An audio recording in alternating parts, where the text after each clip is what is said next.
Doctor वैसली, मैं आपकी तरफ आता हूँ और ये जो सवाल जो मुझ जैसे नाचीज का एक सवाल है कि एक तो ये है कि बड़ी देर कर दी मेहरबान आते आते, जो भी डॉक्टर साहबा ने बताया कि बाजवा साहब की ने जो स्ट्रेटजी दी है। लेकिन मैं जिस जमाने में कॉलेज में था और हम लोग 9-11 हो गया था और अजीब मामला थे, उस वक्त परवेज मुशर्रफ साहब भी इसी तरह की बातें किया करते थे। तो उस वक्त लश्करों पे, सिपाही साहबा पे और बड़े जो हमारे जिहादी ग्रुप्स हैं उन पे पाबंदी लगी, उन पे बैन लगा और ऐसा लगा कि मामला बड़े बेहतर हो जाएंगे। और ये बात उस वक्त भी डिस्कस हुई थी कि ये जो जो जिहादी नैरेटिव है, अब ये हमारे लिए काउंटर प्रोडक्टिव हो चुका है, क्योंकि अभी हमारे फायदे में नहीं है। तो ये तो हम सुन चुके हैं पहले भी। और परवेज मुशर्रफ जो कि उस वक्त यानी कि मुल्क के आमिर भी थे, जो है बाजवा साहब, चल अभी तो फिर भी सिविलियन और मिलिट्री सेटअप है, उस जमाने में तो बिल्कुल मुशर्रफ साहब होल सोल थे। सुना था हमने ये। लेकिन इस दफा आप कितने पुरुम्मीद हैं? शुक्रिया फराज। और डॉक्टर साहिबा जब ये बात कर रही थी तो मैं एग्जैक्टली यही सोच रहा था जो आप कह रहे थे कि मुशर्रफ जैसे आर्मी चीफ ने, जो बज़ाहिर बहुत मॉडरेट थे और एलाई थे अमेरिका के वॉर ऑन टेरर में, और उनके ख्याल में वो बहुत ज्यादा क्रैकडाउन कर रहे थे मिलिटेंसी के खिलाफ, उन जैसे आदमी ने भी हमने देखा कि बिहाइंड द सीन्स इस मामले पर डिली डैलिंग की और ऑल आउट नहीं गए। उनके बाद अगर आपको याद हो जिस तरह की जो इकोनॉमिक्स की तकरीर जनरल बाजवा ने की है, एक तकरीर जनरल क्यानी ने भी की थी जिसमें उन्होंने कहा था कि हमें अपना घर ठीक करने की जरूरत है। फिर इसी तरह की एक तकरीर राहील शरीफ ने भी की थी जिसमें उन्होंने इसी तरह के ख्यालात का इजहार किया था। सो बातें तो होती रही हैं, उन बातों पर फॉलो अप कितना होता रहा है ये एक अलहदा डिबेट है। अब भी हम चलें इस चीज को फेस वैल्यू पर ले लेते हैं कि इस वक्त की क़यादत जो है वो बहुत सीरियस है और वो मामलात को ठीक करना चाहती है, लेकिन जो बुनियादी मामला है जिसकी तरफ मिसबा साहब ने भी इशारा किया, वो यही है कि ये चीजें हमारे यहाँ हमेशा पर्सन स्पेसिफिक रहती हैं।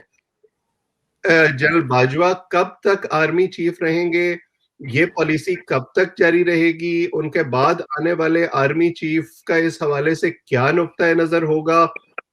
इवन हम पाकिस्तान में मिलिट्री के बहुत बात करते हैं कि वो इस हवाले से शॉर्ट्स कॉल करते हैं, लेकिन हमने इंडिया में भी देखा कि जो सोच प्राइम मिनिस्टर नरेंद्र मोदी की है वो नहीं है जो वाजपेयी की थी। तो वहां भी शख्सियत के आने से फर्क पड़ता है।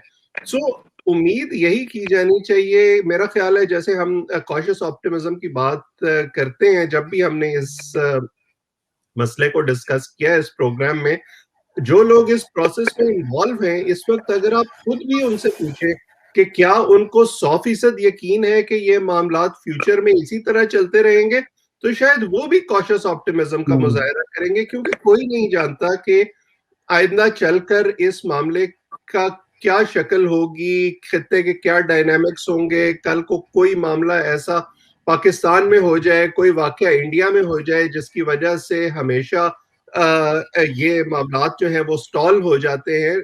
जो खतरा है मुझे वो ये है कि ठीक है कि इंडिया ने इस दफा पहले अप्रोच किया, लेकिन हम ये तो जानते हैं कि क्या हुआ, ये नहीं जानते कि वो क्यों हुआ, किस वजह से इंडिया ने अपने रेटरिक को इस हद तक इंटेंस करने के बाद ये इनिशिएटिव लेने पर आमादगी जाहिर की।